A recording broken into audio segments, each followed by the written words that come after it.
Bonsoir, mes amis. I hope you're having a very good day today. We are, of course, going to be getting on the topic of Jackie Chan. The man really does not need an introduction, but we go and we give him one anyways. Born in Hong Kong on April 7th, 1954, year of the horse. Jackie's poor mother had a very difficult birth. Because he was so big, the doctors suggested that they do a cesarean. But this cost several $100s at the time, and his parents did not have that kind of money. One of the doctors actually offered to pay for the performance and offered Jackie's parents $500 if they agreed to give him the baby. We know how China is with the one child policy. People wanted to continue their lineage, and having a male heir is very important in that culture. Of course, at the time, if you have one child, if it's a girl, you can't have any more, and that would be a problem. Jackie's parents, however, did not give him up. They chose to keep him. His dad signed the documents for the surgery, and 2 hours later, he emerged a 12-pound baby. The doctors and his parents were stunned. His size was even reported in the local papers under the headline, Giant Baby. He was so hefty that his parents nicknamed him Cannonball.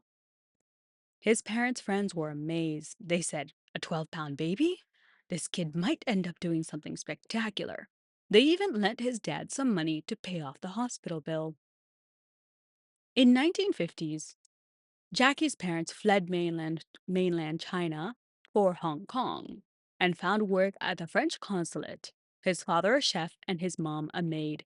They were lucky for refugees of that era. Even though his parents didn't have much money, they lived in the opulent embassy district, Victoria Peak. There he was offered some luxuries. Their home was run down, small, and stuck in the back. The folks at the consulate treated them well, but from the very beginning, they existed in different worlds. Jackie and his parents were squeezed in that little crowded place. There wasn't enough room for two beds, so they slept in bunk beds, his parents on the top and him below. He wasn't a good sleeper and had screaming fits every night, making such a racket that it woke up the consulate residences. They sometimes came to see if something was wrong, which embarrassed his parents. Some nights he was so loud, neighbors would yell, "Whose kid is that? Shut up!" When this happened, his mom would bundle him up and take him to the nearby park where she'd sing to him until he fell asleep. He was a heavy child, and it must have been exhausting for his mother to carry him all that way after after a hard day's work. But she did it anyways. His dad spent his days busy in the kitchen, and his mom faced piles of laundry. He would crawl around, almost tripping her while she was doing her job, and he would also eat scraps of paper and bits of soap off the floor, which worried his mother. One day she found a solution. She placed him in a tub full of water and allowed him to bat around in it. He amused himself by batting around, stayed out of the way, and stopped eating things off the ground. At 4 years old, Jackie's dad began to wake him up at dawn, and he would be dragged out of the house to do exercises, and then they would take cold showers together. His dad taught him martial arts and was able to teach him some simple moves. As a kid, neighbors would ask him what he wanted to be when he grew up, and he'd say he wanted to be a flying man. They would say, "Flying? How?" He would point to the sky and say, "Flying very high." They'd laugh and tell him not to fly it, that he'd hurt himself. They would tell him, "Wait until you're grown up." He knew it was polite to nod, so he did, but didn't enjoy having to wait for anything. He also wanted to be a cowboy like in American movies. They seemed so brave and dashing, and he imagined himself being one of them. He wore his cowboy outfit as often as he could. At 5, he was finally sent to school, and because his parents worked at the embassy, he was able to go to a good school. Jackie wasn't a good student, and he didn't like being forced to sit down and study all these marks. He often got into fights with some of the kids. Sometimes the rich kids that he went to school with would see him climbing the hill on his way home, and they would pass by in their cars and shout mean comments at him, saying, "Hey, servant's kid, Hey, beggar! If you don't have enough money for the bus, don't come to school. After a while, he couldn't stand the insults anymore. Once, on the playground, they said something cruel and he charged at them. He started brawling and rolling around on the ground and used all the moves his dad had taught him.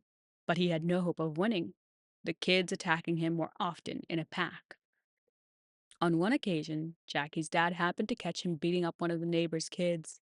His dad dashed over and grabbed him before he could continue, helped the other kid to his feet, and dragged Jackie away, scolding him along the way.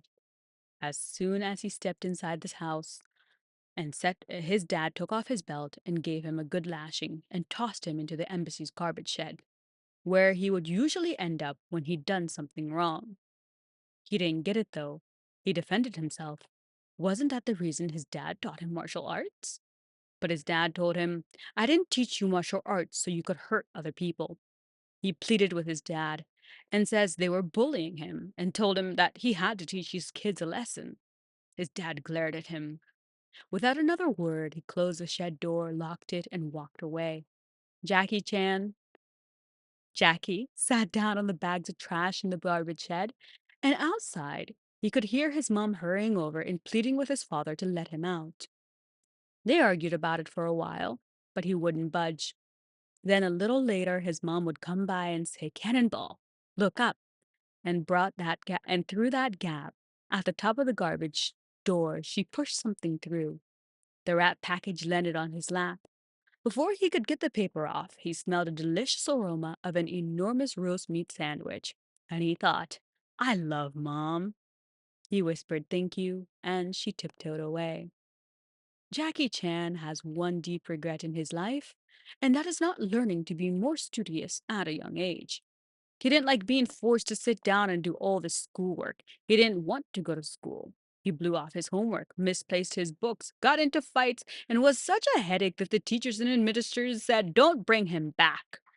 He was taken out of regular school. His parents had no choice but to try a different avenue.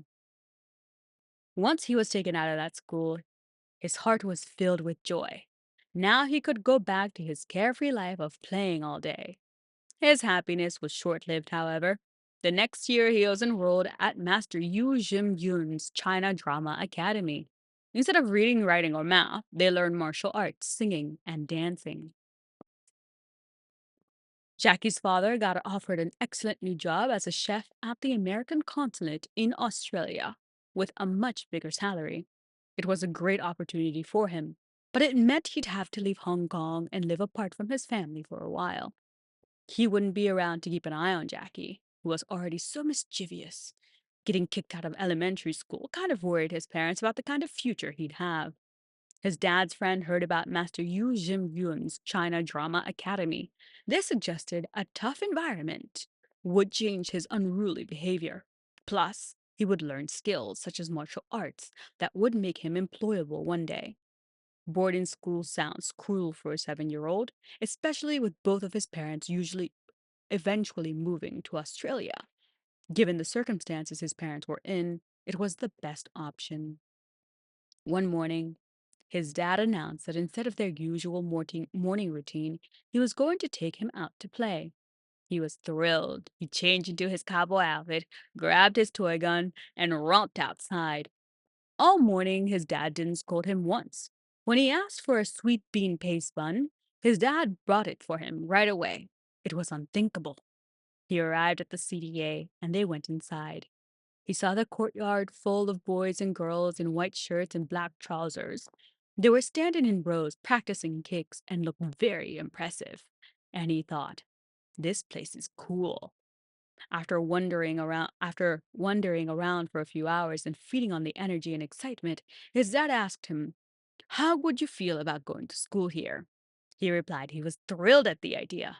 The master informed his father that he would have to sign him up for a contract to commit him for 3, 5, 7, or 10 years. His dad asked him how long he wanted to stay, and he said, Forever! His dad signed him up for the 10 years contract, and so the darkest period of Jackie Chan's life began. A typical routine. at the CDA consisted of the following: wake up at 5 a.m. for breakfast, practice kung fu until noon, have lunch, practice until dinner. At dinner, at 5, have dinner, practice until bedtime at 11 p.m. Do it again the next day for 10 years straight. He got only 6 hours of sleep, night after night. Like all the other boys, he slept on a rolled out mat in the corner. The carpet on the floor hadn't been cleaned for years. It was filthy. They ate, slept, pissed, and had nightmares there, and it was covered in spilled blood and his master's phlegm. It had accumulated so much crud. The carpet was 3 times heavier when it had first been installed. His father moved to Australia, and his mom stayed behind to help him with the transition. She visited once a week, bringing his favorite candy and snacks, which he shared with his friends at the academy. She also brought a big bucket of hot water. She borrowed a tub from his master and gave him a bath. Water was scarce in Hong Kong then, so they only got a shower twice a week, and later it was only once a week. His mom would weep while she bathed him because she could see all the welts and cuts and scars on his body from the beatings. He told her, "It's fine, I'm used to it," which made her cry even more. After a few of her visits, everyone started making fun of him for getting baths from his mom. They called him spoiled. The next time he saw her, he threw a tantrum, saying, "Don't hug me! I'm not a little kid anymore, and stop bringing me bath water. I'm grown up now." She didn't say anything. She just nodded. Looking back, he sees how selfish and stupid that outburst was. His mom boiled the water at the consulate, carried it down the hill, walked for half an hour to the train station, paid the precious 10-cent fare, walked for another half hour to the ferry terminal, paid another 10 cents for the boat to Kowloon, then walked from the station to Mirador Mansion, hurrying all the way while carrying a 40-pound bucket of hot water. All that just to give her son a tepid bath. The unwritten rule at the CDA was that the big would bully the small and the small would obey. He often stepped forward to protect those younger than him. Oftentimes, they felt powerless against the aggression of the older schoolmates, but they developed good escape skills. Once Jackie got into a fight with one of his classmates. Over what? He has no clue. Everyone formed a circle around them and watched his scissor kicks. His kicks were known to be very powerful. But just as they were starting to mix it up, someone yelled, "No scissor kicks!" If someone called it out, you just couldn't do it. They traded blows until their master showed up. Startled, they began running and screaming outside. Their master yelled, "Stop!" And they froze, still breathing hard and glaring at each other with hatred. "You like to fight?" said their master. "Fine. Everyone else get out of the way. You two stand there and duke it out." They stared at him stupefied. "Fight!" he roared, and they had no choice but to start up again. If you don't already know, fighting is exhausting. After 30 or 40 seconds, you can barely go on. He didn't know then about fighting his footing or controlling his breath. All he could do was jab until his fist hit flesh. In a minute, they were both on the floor, completely out of energy. "Not fighting any more?" his master asked. And they said they could not go on. He told them to kneel facing each other and then ordered them to slap each other. They had no choice but to do as he said, slapping once with the left hand and then with the right, until all strength dissipated from their bodies. Soon weakened, faces puffy, bleeding out their mouths and crying from pain. Seeing that they were completely spent, their master made them lie flat on the ground and canned each of them 10 times. Those 10 blows resounded through the room. They almost fainted. They regretted ever getting into that fight. From then on, if there were to be fights, people really made sure their master were not there to see it. Jackie finally completed his training at the academy. He decided to remain in Hong Kong and become a martial artist in movies. His parents wanted him to move to Australia with them, but he didn't want to. So his father bought him a small apartment in Hong Kong. It was tiny, very little, but it was better than nothing. And in this, He was able to have a small apartment and go about trying to find small jobs here and there and begin making his life in the martial arts world. At one point, Jackie falls in love. Ah, love. Everybody falls in love eventually. He had a very good time hanging out with Shang. They would go to the park and sit on the bench together for hours just talking and getting along. When he first began hanging out with her, he was still at the academy and under the authority of his master. Jackie pretended to go to work. He would take money out of the allowance his parents had given him to give to his masters for his day's work. But really, he was spending the day on the bench hanging out with a girl. Eventually, he graduated. Still, their romance continued. She would come over and hang out at the apartment, and every morning they would play house and tidy up, doing laundry, making meals. He would go off and try to be a stuntman at film studio, and she would hang out at his place until she had to go back home. One day, Shang's father found out about them. They bumped into him when they were out together, and he remembered thinking, "The cat's out of the bag now." They had kept their secret for years, but now they had to fess up. Shang's father asked what Jackie did for a living, and he was not happy to hear that he was a stuntman. In no uncertain terms, he demanded that she leave him. He told Jackie, "A martial artist will never amount to anything. Don't you dare touch my daughter." It was humiliating. His words were harsher than any pain or suffering he had incurred at the CDA, a blow to his self esteem.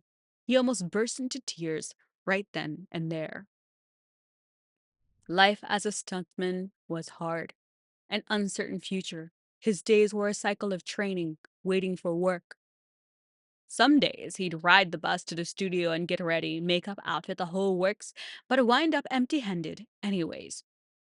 If the lead actor or actress was unavailable for whatever reason, the movie was on hold. That day, the extras wouldn't get paid. Eventually, they ended up getting to an agreement with the studio, agreeing to give them $30 flat fee for half a day's work, even if the film was not shot. If the cameras were rolling, though, they would get their whole $65 for that day. It was a grind, but this period of his life did have its moments. In 1973, he was an extra in the film Enter the Dragon, starring Bruce Lee. In one of the scenes, he bashed him on the head with a stick, striking him much harder than he had meant to, and knocked him to the ground. It hurt, but he was honored to have been hit by Bruce Lee.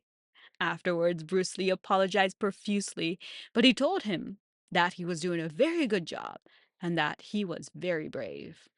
It was an incredible moment for a young kung fu artist and one that he will never forget. Jackie is born in the year of the horse, and it's fitting to have a horse and a kitten, really, especially since he is a lover of animals. He once had a sloth for a pet. He has these two golden receivers for the longest time. Every time one of his pets dies, he cries and mourns them. But he knows he's gonna go out and get another pet anyways. And in that way, it's just so endearing how he is. Our goal is 1.5K subscribers, and it really means a lot if you're enjoying the show and the story to like and subscribe. Let's continue. When Jackie was a nobody, he would often get cursed on set. Once he was supposed to stand next to the female lead, his hair was so long at the time that when he hit his mark, he unconsciously flicked his hair. The director yelled, "Cut!" and came over to scream at him, cursing his family back 8 generations.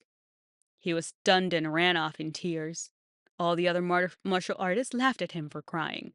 His shame turned into rage, and he grabbed a wooden prop knife and was about to rush over to hack at the director until his friend who was working on the same picture grabbed him. The next day, he quit. He was in a pitiful position, but he carried on and learned what he could at the studio. He'd take note of how people use their equipment. Sometimes he even wrote things down on a scrap of paper he kept in his pocket. The fight director on this film seemed to be the coolest person on set. He showed up in a beautiful sports car that roared through the gates. He stared at it longingly, hungrily. One day, the director passed by Jackie, then reversed, glanced at him, and asked, "Aren't you on our team?" And he said he was. And the director told him to get in. He opened the door, sat in the seat with his legs outside, and brushed off his trousers and feet before settling in fully. As the director drove towards the location, Jackie kept perfectly still, not moving a single muscle. When they arrived, he got out and bowed to him and said with utmost politeness, "Thank you, director." After that, the director gave him a lift every day. They talked, and he learned a lot from him. Later, Jackie was casted in his subsequent films and eventually would become his assistant. It was just a little gesture. Jackie must have made an impression upon him. He got into the habit of volunteering to do the most difficult or dangerous jobs and told the directors that he didn't need any extra pay for it. After he pulled off whatever stunt it was, he'd act like it was no big deal, all the while concealing the pain that he was in. At one point, Jackie was working as an extra on a movie with Golden Harvest, one of the big studios in Hong Kong at the time. For one of the fight sequences, the director wanted the male lead to vault a high balcony railing, fall with his back to the ground, flip in midair, and land steadily before continuing fighting. The director was notorious for his unprofessional behavior and frequently abused his power, often by ordering the fight crew to do dangerous moves, while the male leads sat off set sipping tea. The main director ordered the fight director to find someone else to do the sequences without wearing a wire. What's more, he didn't want to soften the fall with cardboard boxes or mats, so that the scene could be captured in a single take. The fight director, an older man who was respected by all, was not happy. "There's no way we can do this without a wire. I won't let my guys take that kind of risk." Before the fight director could continue, Jackie stepped forward and said he would give it a try. His volunteering immediately enraged the fighting director. "What's the matter with you?" he asked. "Are you tired of living?" Jackie understood, the situation and how the fight director felt. Coming forward contradicted him and made him look bad in front of everyone else. But Jackie told him, he pulled him aside and said, "I know you're right, but hear me out," he said.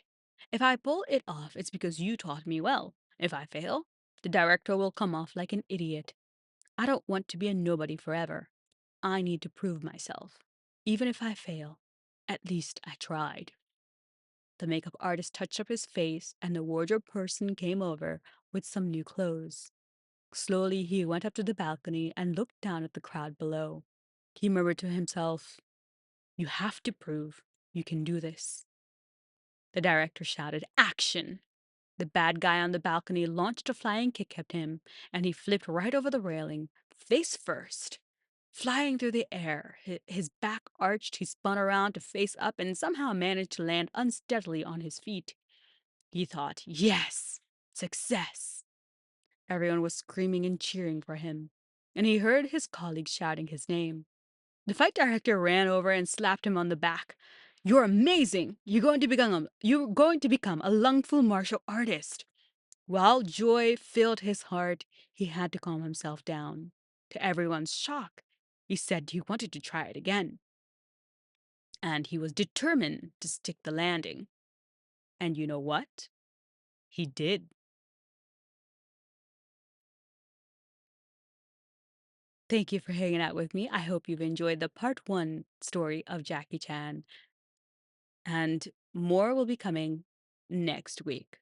For now, I will say au revoir, and I will talk to you next time.